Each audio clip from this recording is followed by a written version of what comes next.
بسم الله الرحمن الرحيم الحمد لله رب العالمين والصلاة والسلام على سيد المرسلين وعلى آله وصحبه وبارك وسلم تسليما كثيرا إلى يوم الدين أما بعد قال الله تبارك وتعالى في القرآن المجيد والفرقان الحميد هو الله الذي لا إله إلا هو عالم الغيب والشهادة هو الرحمن الرحيم صدق الله العظيم. So our dear brothers, dear sisters, dear friends, I don't intend to come here to create any confusion. The topic that we have today, I'm not sure how it was featured. What's the title, you guys? Okay, so Islam, God and Atheism. And the reason for that talk is that in every century or every generation, there are certain types of discussions that go around. In the 80s, for those from the 80s, there was a certain discussion that was going on around. In the 90s, there was a certain discussion. For example, in the 90s, the big discussion that everybody was having was about jihad, for example. Afghanistan, Bosnia, and things like this. Now that's a taboo subject. Then you have the 2000s. Now you have, if you remember, just before the 2000s, there was a whole millennial bug issue, for those who may remember that. And now, the issue that we're having right now is that there's not a massive number, but significant number of people who are very confused about their faith. To such a degree that some have even, there's always people who've probably lost their faith and who've gone away from the faith. We get really excited when somebody new comes into the faith. But then the problem is that there are people who read stuff on the internet, or they have a certain question and they don't get a proper answer. And they sometimes leave the faith. You see, the problem is this, that what we have right now is that Islam is going through quite a bit of challenges, Muslims, for a number of reasons, and I don't want to get into politics of this, but there's a number of reasons that we're having challenges, which means that in the media, for example, Islam is being associated with violence, with trouble, with backwardsness, even though it's not. But because the media is not in our hands and it's being influenced by people who don't like Islam because they see Islam as a threat. Islam is probably the only viable threat to pure hedonism and capitalism and so on. So a lot of the tradition of the UK and of the Western countries is being lost because capitalism has taken over, individualism has taken over. So the old traditions of Europe that were half decent, and some of them were based on Christianity, are all being driven out. In fact, Christianity has been driven out of Europe. In some countries more than others. For example, if you go to the Scandinavian countries, there's no discussion of God hardly. Within mainland Europe, there's still a bit of discussion, but it's not allowed in public spaces. So there's no discussion of Christianity in the workplace. If you're Christian, you leave your religion at the door and you come inside to work. Whether that be a laboratory and you're a scientist, or whether you're doing research somewhere else, you leave it outside. If they talk about Merry Christmas in shops, it's because Merry Christmas is a time to buy gifts. So because it feeds into capitalism, that's why that's allowed. Otherwise, there's no religious aspect to it that they keep. So they've pushed Christianity out because Christianity was the main religion of Europe. Judaism was always a minority, and Jews have faced huge amount of persecution as well, just within the last 100 years. If you go to Budapest, Hungary, if you go to places like Slovakia, numerous Jews were killed and driven out. In fact, in Budapest, about nearly 300,000, over 200,000 or 300,000 Jews were killed between, I think, the First and Second World Wars. Towards that time. So, Christianity has been driven out. Islam is the only one that is disproportionately practiced by its members. What that means is you have many more Christians, or people who may say they're Christians in Europe, right? You see so many people who say they're Christians, but they don't practice proper Christianity. The few that do, that go to church, they are an absolute minority, and that is mostly actually immigrants or people of African background, for example. They're more faithful Christians as such than our normal English Christians, for example. More than that, Christianity did not do very well in Europe. They were, when Europe was a Christian continent as such, they did a lot of oppression in the name of the church, especially in France compared to other countries. That's why the French are the most antagonistic towards religion, because they've suffered quite a bit under the name of Christianity. So that's why they don't like anything to do with religion, not just Islam. They don't want anything to do with Christianity, but Christianity isn't a threat. Only Islam is a threat, because in France there's a huge number of Muslims, which are from all the countries that they've colonized. So Islam is a follower, a Muslim follower, a Muslim, compared to any other religious person from any other religion, is going to be more practicing. If you take 100 Muslims and you take 100 Christians, 100 Jews, you're going to see that from the 100 Muslims, probably going to be more practicing 100 Muslims within that percentage-wise than anybody else.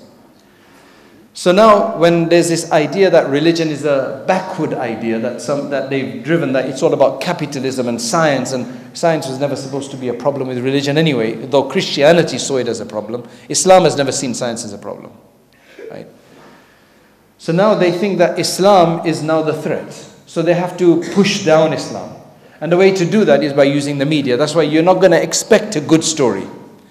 Sometimes there's a good story in the BBC or somewhere, and we get really excited.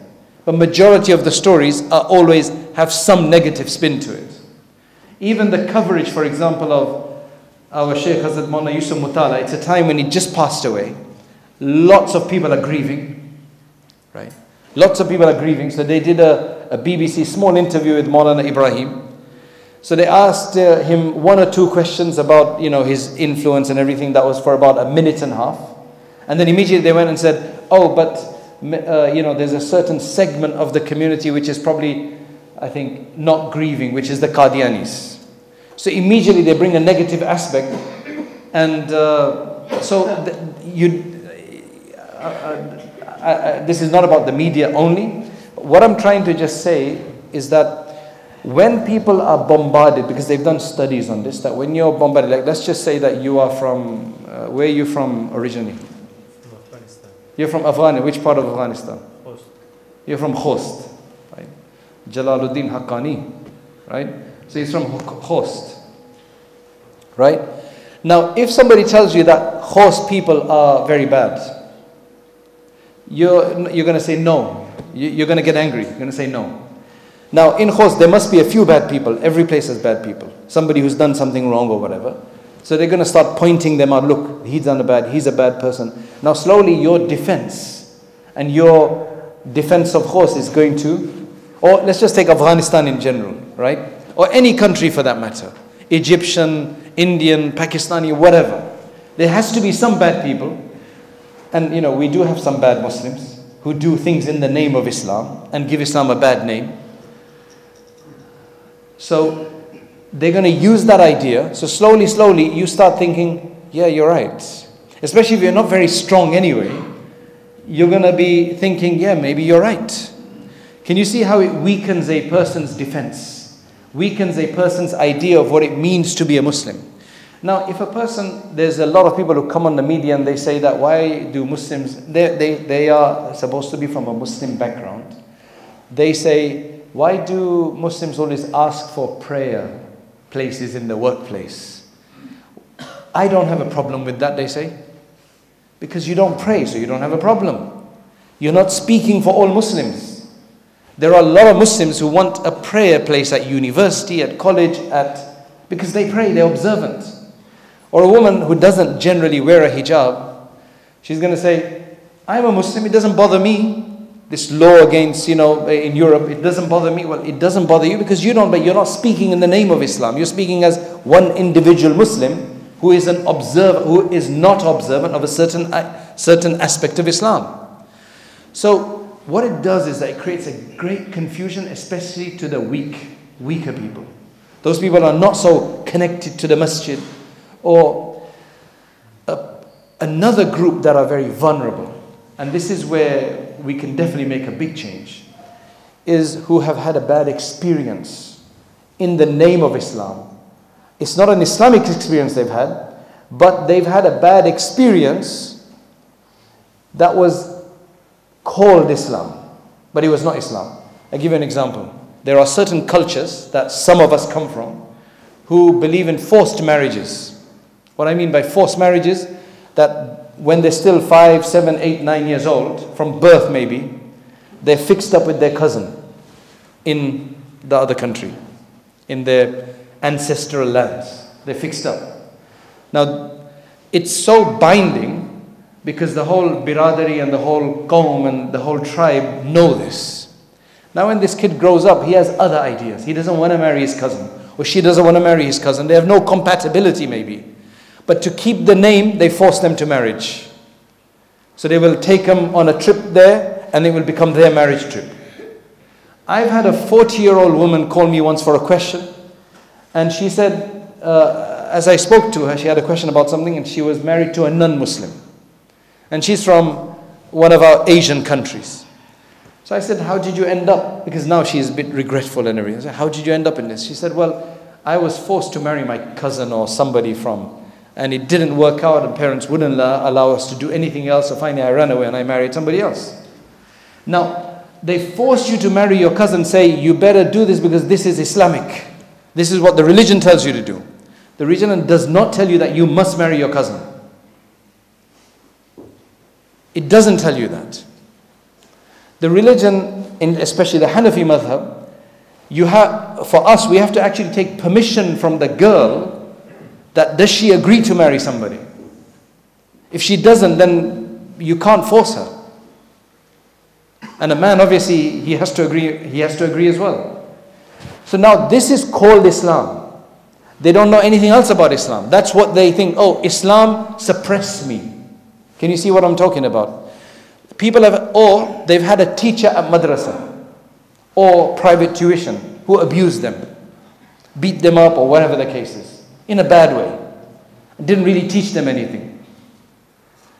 They will associate their Islam with that because their families are not maybe very practicing. They don't give them a better idea what Islam is.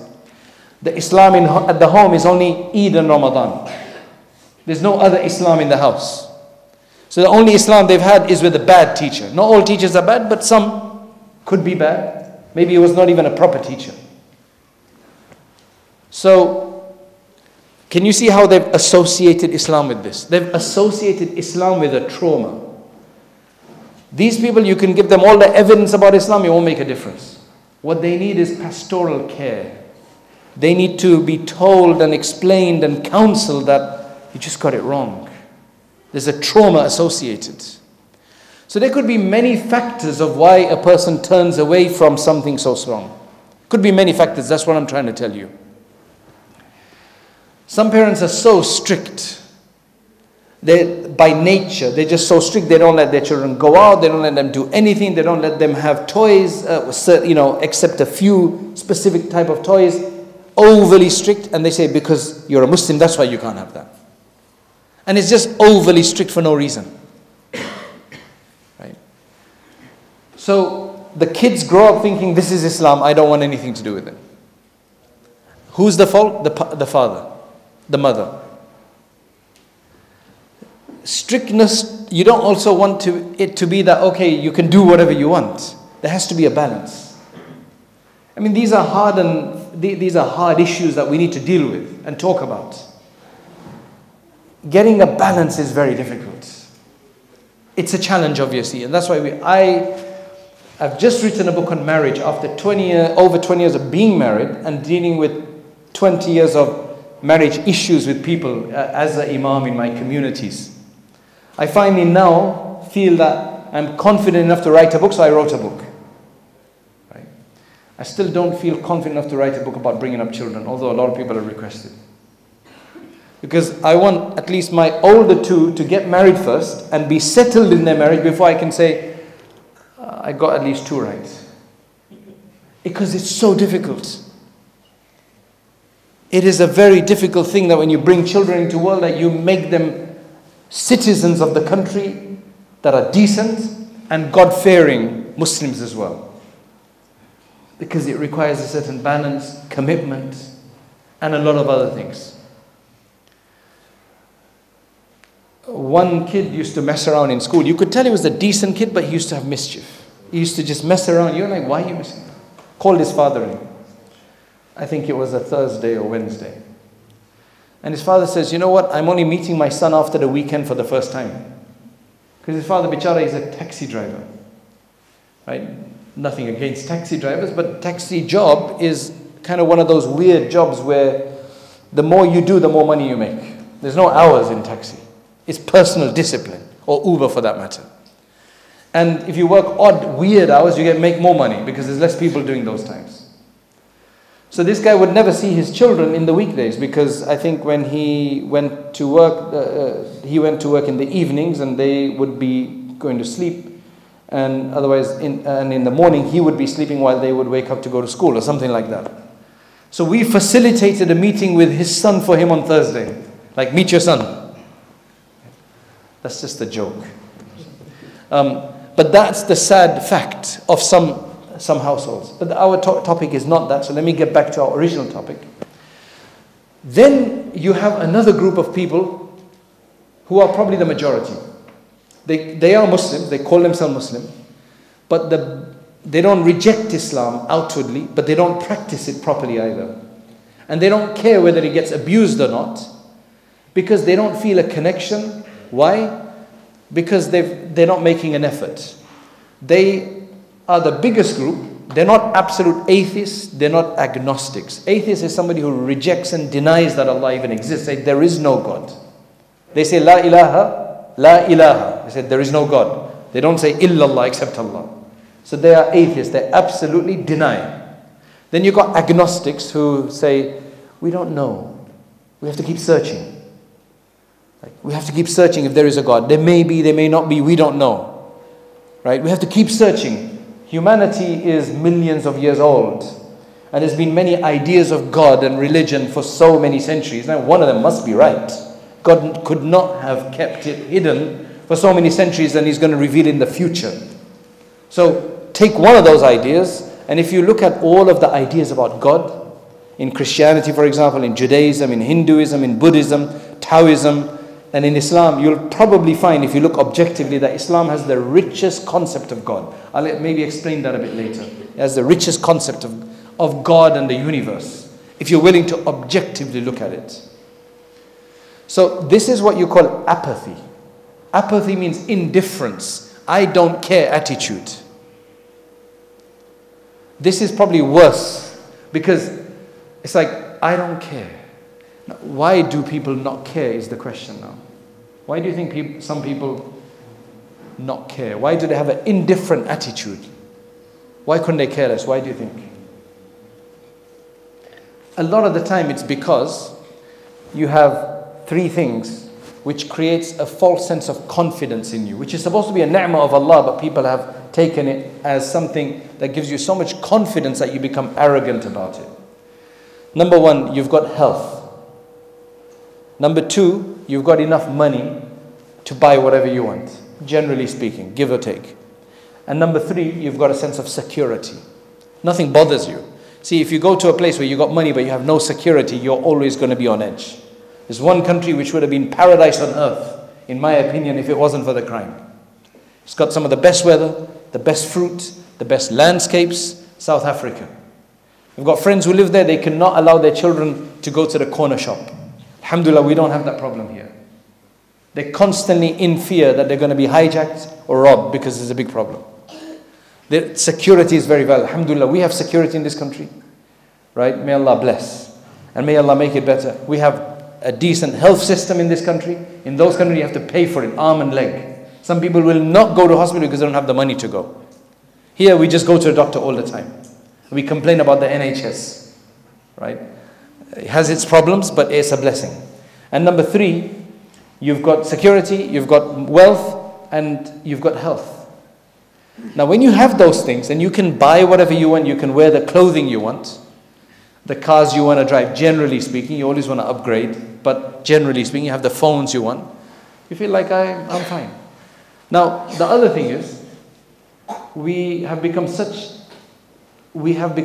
consumers that we can, anything we want, even if you don't have the money, you can put it on your credit card, and hopefully when you get your wage, you'll pay, or you'll pay interest or whatever. This is the systems we have. Everything is available to you. And you can get it the next day, even the same day, Amazon Prime. Who doesn't have Amazon Prime here? Okay, anybody, today, I'm not saying it's wrong to have Amazon Prime, but I'm saying that, mashallah, there you can order anything, it comes the next day. Now, you know when you open up a box that you get from, when you open up a box, you open it, how good do you feel? Isn't there a special feeling you get when you get a parcel? Or no, I mean, what's wrong with you guys? Do you get a feeling or not? Right? How long does that feeling last though? You know why you get that feeling? Amazon has created a special powder, it's invisible. When they pack the box, they put the powder inside. So when you open it, you smell it, and you get this real good feeling of getting a new product. But it doesn't last long. Few hours maybe, sometime, maybe one day, and then you have to do it again. You have to order something again. If you can just buy that powder, you won't have to order anything. Because you just take a bit of that every day and you'll feel good. I'm just joking, by the way. Right? There's no powder like that. But I wouldn't, to be honest, the amount of money Amazon has for spare research, it's huge. So I wouldn't be surprised if they tried to create something like this. Right? You guys do understand the joke, right? And humor, yes, okay, alhamdulillah. I'm just trying to explain that this is, right. So if you have Amazon Prime, and you have Netflix, and you can basically watch, and binge, as they call it, because the algorithm on this, you watch one thing, and then as soon as that finishes, the next one comes up before you can even relax. And then you just keep watching and watching and watching. What time will you then have to think about life? You're getting everything you want to your door that same day or the next day, and you can entertain yourself 24/7. What time do you have to think about anything else? Why should you care for anything else? You see, this is the life that a lot of people are getting into, including Muslims, obviously. So, this is what you call apathy. It's a big issue. Just indifference. So now, when you get to school now, a lot of the questions that are being asked, and which Muslim parents, you see this is like the recent issues, the parents are fighting against what the school wants to teach, and the school in this country is now trying to become, the educational system is trying to become the parent. They say the educational system knows best what children need to know, not parents. It's true, some parents don't know what to teach their children, some, minority. But they're saying that, and those are the examples they will use to justify that the schools need to explain the best parenting. So this is the issues that we're having. So you got all of these children, teenagers. So I was called to one house of a religious family. The mother wears a niqab, the father's a guy got a beard, and he prays salat, and the son doesn't believe in Islam anymore. It's like, why? And every argument he had is from Richard Dawkins. Richard Dawkins is essentially one of the main 5 atheists of the last 20, 30 years that have caused a huge amount of confusion. We have always had atheists, people who denied God, for centuries. But because religion was so strong, they would have to be quiet or they would have to be disguised. But now they become very open on YouTube, for example, and other places. Not just him, there's others like Christopher Hitchens and a few others. Right? So that's caused a lot of confusion. So now let's take a kid who's had some bad trauma or problem. He starts reading this. He agrees with it. He believes in it. The problem is that this isn't a scientific way to even look at something. The way to look at something is you look at both sides. And then you make a decision. So I asked, have you read anything that has been written opposed to this? Because numerous non-Muslims have actually written an answer to Dawkins and showed his flaws. He says, no, I haven't. So essentially what you're doing is you're just blindly following somebody because you have antagonism, you have an animosity towards your own because of something bad that happened. This is a lot of the problem. That's why even parents nowadays need to be aware of what's going on. And when they see a problem, they need to go and find out. All of us, the ulama, the people, need to update their knowledge to find out what Islam really is. Now if there was somebody I was talking to the other day, he's like an uncle to me, and he loves conspiracy theories. Through WhatsApp, you get these videos and others that are talking about these conspiracy theories. Who was behind the 9/11 and who was behind this and who was behind this. It's very juicy stuff if you get into that. I don't believe in anything anymore like that because they can manipulate so much, right? So he says, what do you think of this? I said, I don't have about a political issue. I said, I don't know. I don't need to have an opinion. And, I don't have time to go and investigate these things. Then I asked him a question. I said, since you went to Islamic madrasa when you were young, he is now 65, 70 years old. When you were young, 10, 12, 15, up to 16, 17, the madrasa you went to and whatever you studied there, since that time, have you ever read a book on Islam, on any Islamic aspect? Any Islamic aspect? A hadith book, or about Islam itself, or about marriage in Islam, whatever? Or have you taken a class? He listens to bayans, he listens to lectures. But remember, lectures are generally general ideas. It's not like they don't talk on focused scientific, issues. It's a general encouragement. These are what bayans are, right? He's listened to a lot of bayans, and he gets YouTube every week, every day.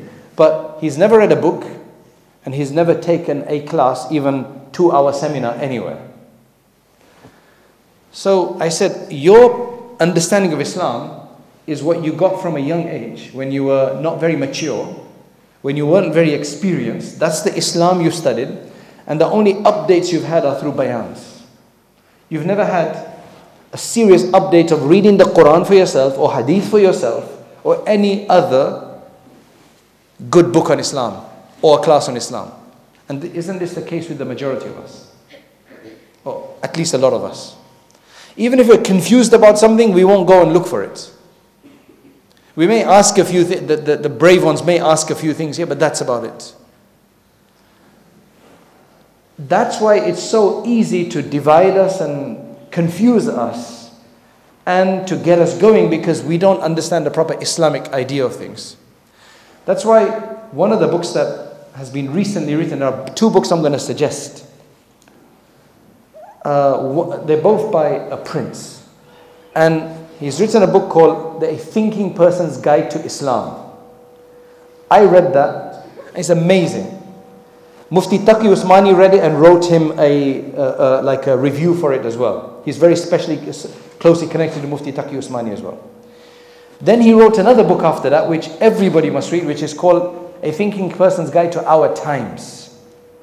Especially those people who like their history, who are always wanting to understand about why things are and what the future holds. So what he's done is he's talked about the last 30, 40 years. Then he's talked about the present time. And then he's made some predictions for the next 30 years. And he gives a number of solutions in there. And one of the solutions he gives in there is that you must update your knowledge with the right kind of literature and books. And a number of others. But for those who like this kind of stuff, you should definitely read that book, because it'll give you something more substantial. I'm surprised at the amount of coverage and insight he has, because I would never be able to get that, because he's got that position where he gets a lot of knowledge based on, being at that level. So now, let me give you an example. Imam Ghazali, rahmatullahi alayhi, one of our greatest thinkers and scholars, right? He died in 505 Hijri, at the age of 55 only. He writes an autobiography of himself. And he had a really inquisitive mind. He would never take anything just because he heard it. He would inquire about it and try to prove it. And he talks about how that got him into trouble once. Big trouble. He said, I started studying everything from a completely clear mind. Like, I'm going to try not to be subjective. I'm going to try to be objective. Anything that I've known before, I'm going to try to put it to the side. And I'm going to see if it comes from a definitive form of evidence. Then I'll accept it. For that, you have to start being skeptical. Skeptical means doubting everything and critiquing everything. For that, you have to become like that. Otherwise, how else are you going to question? You have to doubt, right? And then it has to convince you to remove the doubt. He said, I saw that we as Muslims have a very strong following of our faith. And we're confident in our faith. But can that prove that your faith is the right faith just because you are convinced about your faith? He said, I saw Christians, some Christians are also convinced about their, especially in his time. Now, it's probably not the case, but in his time. And you see Jews, and they're very convinced about their faith. So, being convinced about your faith is not an evidence. So, I decided to go to the fundamentals and take only those ideas which everybody would agree to, like axiomatic ideas, like 2 is greater than 1. Does anybody disagree with that idea? So he said, I'm going to try to find evidences that are like this. 2 is greater than 1. Father has to be older than his son. There's no way a son is ever going to be older than the father. Nobody disagrees with this. Like everybody agrees with this. I want only proofs like this. And you know what he said? He said, I eventually ran into so much trouble that I couldn't find anything that could convince me. Because he became an arch skeptic. An arch skeptic is somebody who, he'll ask you, prove that you are your father's son. How would you prove that you're father's son? What proof can you bring that you are your parents' child? DNA. Okay, birth certificate or DNA, right? Yeah, both. So birth certificate, if you go to Pakistan, you could probably make one up. Both of them. Right? Yeah. Second name. It's a good idea. Mashallah, I appreciate the fact that you've given that as an idea. Second name, to be honest, that will probably only work in the Gujarati and British and English community. I think for Pakistanis and Bangladeshis it won't work because your surnames are all different. Your father's name becomes your surname. Your tribal affiliation goes out of the window, right? You guys have no surname, right? Your dad's name is Ahmed, so you become Junaid Ahmed, and your son becomes Qadir Junaid. What is that? There's no connection. Look for a surname. Your Bhatt, Raja, that's your surname. Anyway, that's a different gripe I have. Because Allah says, وَجَعَلْنَاكُمْ شُعُوبًا وَقَبَائِلَ لِتَعَارَفُوا. Allah has created you in tribes and clans so that you can gain mutual recognition. By many surnames that we hear, you can't even tell what tribe you're from. Or background. What's the point of it then? Right? Your first name becomes a surname. So thank you very much for mentioning the surname. But surname is not a definitive evidence because somebody could make a surname up. In this country, your child can have any surname he wants. He doesn't have to have your father's surname. Do you see what I'm saying? So that's not proof. Birth certificate, you could make them up.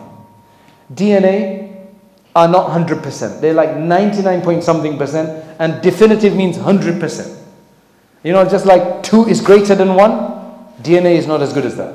It's good, but it's not as good as that. And sometimes, some rare cases, DNA confuses even further. I've had a case recently in a fertility clinic. The person who heads the fertility is a Muslim woman, and there was a weird case. I don't want to go into that right now because I want to finish and give you time for questions.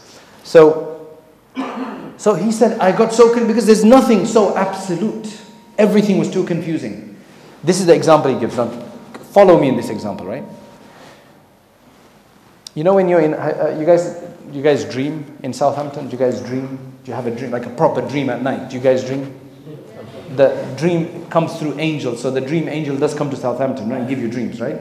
Some people dream more than others. What's your name, brother? Hunayn. Huh? No. Our little brother. Hunayn. Is that Hunayn or Hunayn? Hunayn, mashallah. So, do you have dreams?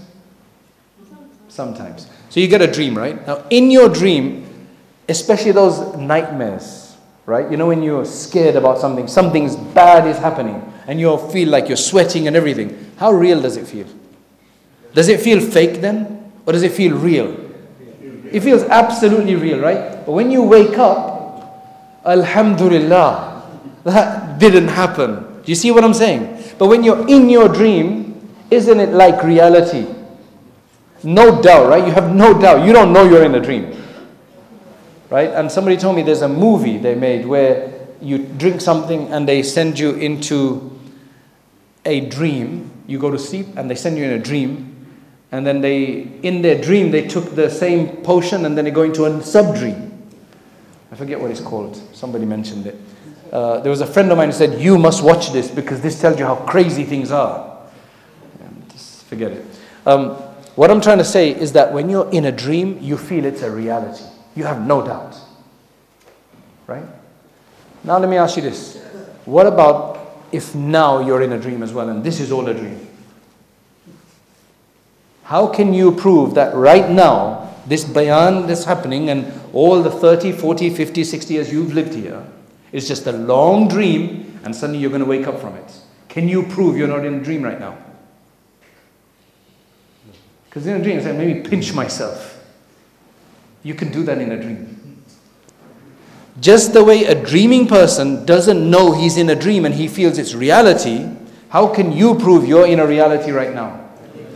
But do you understand where this is getting to? Because if you challenge somebody to prove that they're not in a dream right now, and you're like stubborn, no, I want proper proof, there's no way you can prove to somebody. You're going to call him crazy probably. That's how real you think you are right now, that anybody who challenges that, you're going to think this guy's crazy.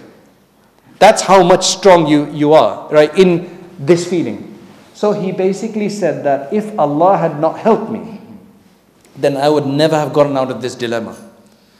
So at the end of the day, what matters for us is that we do question a bit, but there's a limit. After that, it's just absurd questioning. Because then, as I said, these people, these arch skeptics in the world, they will question you about your fatherhood. About who your father or mother is. Even DNA doesn't work for them. And a birth certificate definitely doesn't work. And a surname takes you nowhere. In that case, how are you going to prove it to them? But do you understand what I'm talking about? That if you want to question things, there's no end to questioning. And our deen specifically, while we're not saying that you must not look for answers when you have a question, but our deen is about the belief in the unseen, because we've never seen Allah, but we feel Him. And remember, the best deen, the best experience of deen, the person with the strongest deen is going to be the one who experiences his religion, than the one who just learns about it rationally. Because rationally, as logically, there's always another logic that could break that logic. But if you have felt Allah accepting your du'as, if you have gotten up at night and done tahajjud and felt the presence of Allah, nobody can shake you. And this is what a lot of people are missing. Because of which then shaitan takes over and creates doubts through arguments. That's why ulama mentioned that the strongest argument is when Allah has given you the experience of your faith. Through du'as. If you've made dua and your dua if you made dua properly, with the right conditions and your dua has been accepted, believe me, you will never have your faith shaken. Because you know Allah exists. That is the best deen. And let me tell you, Sufyan al-Thawri rahmatullah was one of our greatest muhaddithin and greatest awliya as well. One day he's seen crying. Why are you crying? He picks up a grain of wheat. A grain of wheat, right, is smaller than a chickpea. Kabuli chana is smaller than that. It's very small. He said, I've not disobeyed Allah knowingly even this much. Can you imagine how much control he had? He'd never disobeyed Allah even that much, right? So why are you crying? He said, because my iman is so valuable, I have not disobeyed Allah that much until now, but I don't know what's going to happen until I die. The more you understand the value of your faith and how that Allah loves you, if you read the Quran, you will see the love that Allah has, then you will be fearful of losing your iman. Now, Harun al-Rashid, he's going with his wife on the seashore. And what's his wife's name, by the way? Zubaydah. MashaAllah. Not Zulaykha, right? Zubaydah, that's right. So he's walking, she's a bit behind, he's walking, and he sees, suddenly he comes upon this older man, who is this wise, eccentric person. A bit different from everybody else, and he would say these wise words. You know what he was doing? He was making sandcastles. Have you ever seen an old man making sandcastles? Right? That's really cool, right?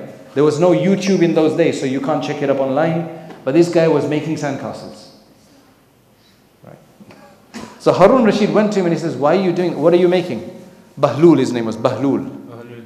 Yeah. He says, "What are you making?" He said, "I'm making palaces of Jannah." He's making palaces of Jannah in the sand. And I'm selling them for 1 dinar, 1 gold piece for one palace. Harun Rashid is a businessman, he's a Khalifa, he's like, okay, I don't believe in all of this, and he carried on. Zubaydah, women are generally more emotional and they're more, trusting. She comes along, she asks him the same question. I'm making palaces of Jannah and I'm selling them 1 dinar. She bought one. She gave him a dinar and she bought one. Harun Rashid goes to sleep at night and he has a dream. In his dream he's in Jannah, he's in paradise. And as he's walking through Jannah, suddenly he sees this big palace, and emblazoned on the front is Zubaydah. That this is Zubaydah's palace. He thinks it's his wife's palace. He says, "Let me go and check it out." They said, "No, you can't. This is your wife's palace. You can't go in there." So he feels really bad. He wakes up in the morning and he realizes that I didn't buy a castle. So he goes back to the shore to look for Bahlul, and he hopes that he's making sandcastles. And sure enough, as he gets there, Bahlul is there making sandcastles. He says, "Bahlul, what are you doing?" He says, "I'm making palaces of Jannah and I'm selling them." He says, "Okay, I'd like to buy one." He says, "Okay, fine. One palace today for your entire kingdom." Harun says, "What's wrong with you? Yesterday you were 1 dinar and today you're saying the entire kingdom." He said, "Yes. Yesterday was Iman bil Ghaib and today it's Iman with the seen. Yesterday, if you purchased it, you don't know what your risk you're taking. That's why it was so cheap. But now you know what it's worth. It's worth your kingdom." This is our faith, is part Iman bil Ghaib. Allah says in the beginning of the Quran, "Alladhina yu'minuna bil Ghaib." Now, this is, I've not been able to say enough, as much as I would say, but we need to have questions because I don't want to leave anybody in any confusion, or I could say a lot of stuff, but it may not be what you are challenged with because people have different challenges. So we'll open it up, but on ZamZamAcademy.com, we've got at least 3 or 4 lectures on this topic that are in detail. And for somebody who really wants to understand the controversial questions that non-Muslims generally ask to Islam about Aisha radiallahu anha's age and all of these things, then we've actually got a course on White Thread, what is it on? Yeah, on whitethreadinstitute.org. It's like a 2-week course where you just have to listen. And it's got loads of questions, these controversial questions. We've dealt with about 60, 70 questions that your colleagues may ask or somebody will ask. You can sign up for that and you can take that as a proper course, right? For any But anyway, we will open it up now. What he's doing. Jazakallah. That's a typical question and I expect that to come.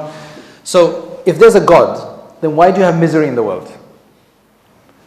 Right? This is now think about this carefully, right? If there is a God, then why do you have misery in the world?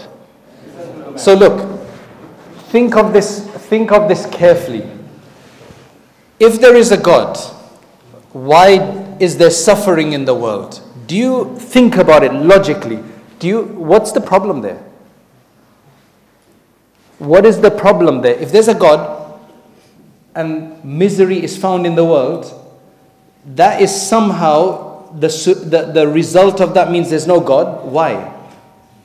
What is the connection between there being a God and misery? What is the problem with there being misery if there's a God? Tell me, that is the question. Do you understand what I'm asking? A lot of people feel that if there's a God, there can't be misery. But why not? Why can't there misery why can't there be misery or suffering if there is a God? Right. Because the reason why they think that is this is a Christian idea. Alright? This is a very Christian idea. It's not a Muslim idea. In Christianity, over the centuries, as Christianity has evolved, or whatever you want to call it, they have pretty much defined God as merciful and loving. That's it. Nothing else.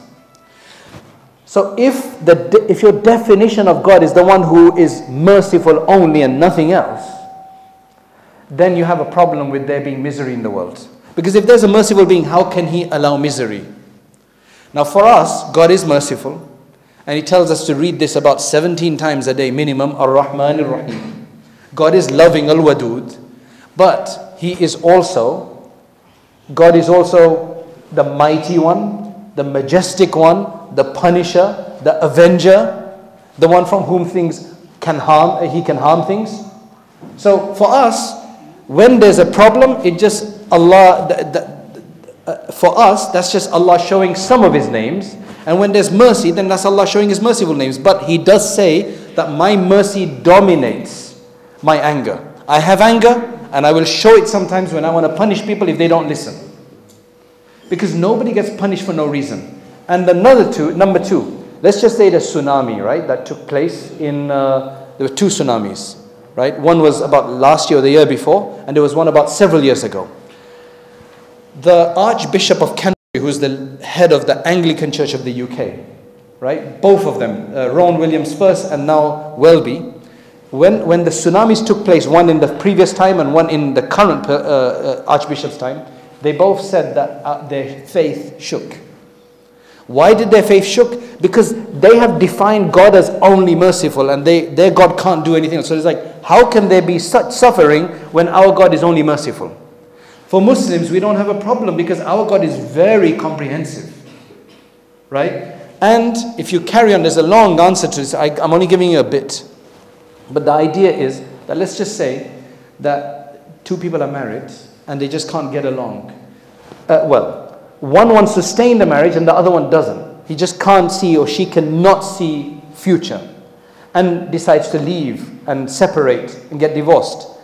The other person is going to be very harmed. Right? Misery. What kind of world do you want to live in if you think there can't ever be misery? Misery is inevitable in this world. Misery is part and parcel of this world. Suffering is part and parcel of this world. It's not just suffering of children in war that's a suffering. Suffering is also when you lose your mother, you're going to suffer. When you lose a loved one, you're going to suffer. What kind of a world do you want to live in?